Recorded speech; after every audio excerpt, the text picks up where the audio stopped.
നടപടിയെക്കുറിച്ച് താങ്കൾക്ക് എന്തെങ്കിലും വിവരം കിട്ടിയിട്ടുണ്ടോ? എനിക്ക് ഈ നടപടിയെക്കുറിച്ച് ഇതുവരെ ഒരു വിവരം കിട്ടിയിട്ടില്ല. പിന്നെ ഞാൻ ഉൾക്കൊള്ളുന്ന ഒരു ഏരിയ കമ്മിറ്റി എന്നുള്ള നിലയ്ക്ക് ആ ഏരിയ കമ്മിറ്റി സ്വാഭാവികമായിട്ട് എന്നെ അറിയിക്കേണ്ടതാണ്.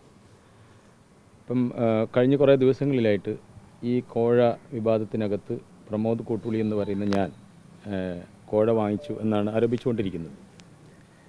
അപ്പം ഞാനിതിൻ്റെ കാര്യങ്ങളൊക്കെ മനസ്സിലാക്കിയതിൻ്റെ അടിസ്ഥാനത്തിൽ ഇപ്പോൾ പാർട്ടി അങ്ങനെ നടപടിയെടുക്കുകയോ അല്ലെങ്കിൽ എന്തെങ്കിലും ആവട്ടെ, എന്നെ സംബന്ധിച്ചിടത്തോളം ഈ കോഴ വിവാദത്തിനകത്ത് ഈ 1 രൂപ, അതായത് ഇത്രയും വലിയ പൈസ ഏതെങ്കിലും ഒരാളോട് വാങ്ങിക്കാനോ ഏതെങ്കിലും ഒരാളോട് പോയി വാങ്ങാനോ അല്ലെങ്കിൽ ഞാൻ അങ്ങനെ ഒരു സംസാരം നടത്തിയതായിട്ടോ അല്ലെങ്കിൽ ഏതെങ്കിലും ഒരാളെ ഭീഷണിപ്പെടുത്തിയതായിട്ടോ ഉണ്ടെങ്കിൽ അവരെന്ത് ചെയ്യണം, അതെന്നെ ബോധ്യപ്പെടുത്തണം. ഞാൻ റിയൽ എസ്റ്റേറ്റ് മാഫിയ എന്നാണ് ഈ പത്രങ്ങളിൽ വരുന്ന വാർത്ത, അതായത് എന്നോട് ഇതുമായി ബന്ധപ്പെടുത്തിക്കൊണ്ടുള്ള കാര്യം. ഞാൻ ഈ കോഴിക്കോട് നഗരത്തിൽ ഏതെങ്കിലും ഒരു റിയൽ എസ്റ്റേറ്റ് കച്ചവടം നടത്തിയതായിട്ട് ഈ പറയുന്ന ആരോപണം ഉന്നയിക്കുന്നവർ പറയട്ടെ, ഏതെങ്കിലും ഒരാൾ.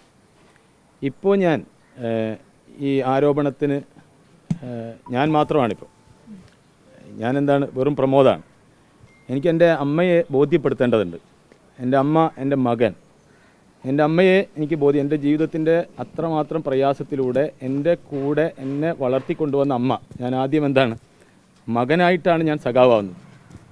ഈ സഖാവായതിന് ശേഷം സമരത്തിൻ്റെയും നിരവധിയായിട്ടുള്ള പ്രശ്നങ്ങളും ലാത്തി ചാർജുകളും ജയിൽവാസമൊക്കെ ഞാൻ അനുഭവിച്ചപ്പോഴും ഇവിടെ പോലീസ് റെയ്ഡ് ചെയ്തപ്പോഴൊക്കെ എൻ്റെ അമ്മ അത് അനുഭവിച്ചിട്ടുണ്ട്.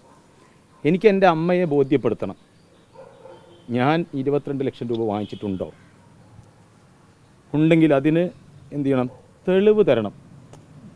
അതായത് എന്നെ ഇതിനകത്ത് കൊണ്ടുപോയി ഗൂഢാലോചന നടത്തിയത് ആരൊക്കെയാണ്? ഞാൻ മുന്നോട്ട് വെക്കുന്ന ഒരേ ഒരു കാര്യം ഇതാണ്, ഈ 22 ലക്ഷം രൂപ ആരെങ്കിലും വാങ്ങിച്ചിട്ടുണ്ടെങ്കിൽ അതാരാണ്, ആർക്കാണ് കൊടുത്തത്, എപ്പോഴാണ്, എന്നാണ്, അങ്ങനെയുള്ള വിവരം എൻ്റെ അമ്മയെ ബോധ്യപ്പെടുത്തണം.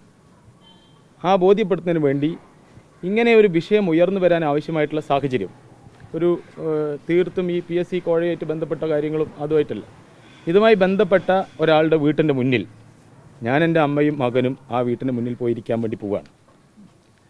ഞാൻ ഇത്രയും കാലം അങ്ങനെ എൻ്റെ ഒരു ജീവിതത്തിനകത്ത് അങ്ങനെ ഉണ്ടായിട്ടില്ല. അയാൾ പറയണം തെളിവ് സഹിതം, നിങ്ങൾ ഇന്ന ആളെ പറഞ്ഞയച്ചു, അവിടെ പൈസ തന്നിട്ടുണ്ട്, അല്ലെങ്കിൽ നിങ്ങൾ എന്നെ ഭീഷണിപ്പെടുത്തിയിട്ടുണ്ട് എന്ന് അയാൾ എന്നോട് പറയണം. എൻ്റെ അമ്മയും എൻ്റെ മകനും എൻ്റെ കൂടെ ഉണ്ടാകും. നിങ്ങളെല്ലാം എല്ലാ സമൂഹത്തിനോടും പറയണം, എൻ്റെ സ്നേഹിതന്മാർ, എൻ്റെ നാട്ടുകാർ, എന്നെ വിശ്വസിച്ചവരൊക്കെ ഉണ്ട്, അവരോടൊക്കെ നിങ്ങൾ പറയണം, ഈ ചോദ്യം ഒരു സാധാരണ മനുഷ്യൻ്റെ ചോദ്യമാണ്. ഞാനിവിടെ ഏതെങ്കിലും ഒരു റിയൽ എസ്റ്റേറ്റ് മാഫിയയോട് കച്ചവടം നടത്തിയെന്നോ അല്ലെങ്കിൽ അവിഹിതമായിട്ട് എന്തെങ്കിലും സമ്പാദിച്ചെന്നോ എന്തെങ്കിലും ഒന്ന് തെളിവ് സഹിതം പറയണം. എനിക്ക് വേണ്ടി മാത്രമല്ല, ഞാൻ എന്താണ്, എൻ്റെ അമ്മയോട് നിങ്ങൾ പറയണം. ഇതാണ് എൻ്റെ ആവശ്യം. അപ്പോൾ ഞാനിപ്പോൾ ഈ പറഞ്ഞ സ്ഥലത്തേക്ക് പോവുകയാണ്, ബാക്കി ഞാൻ അവിടെ നിന്ന് പറയും.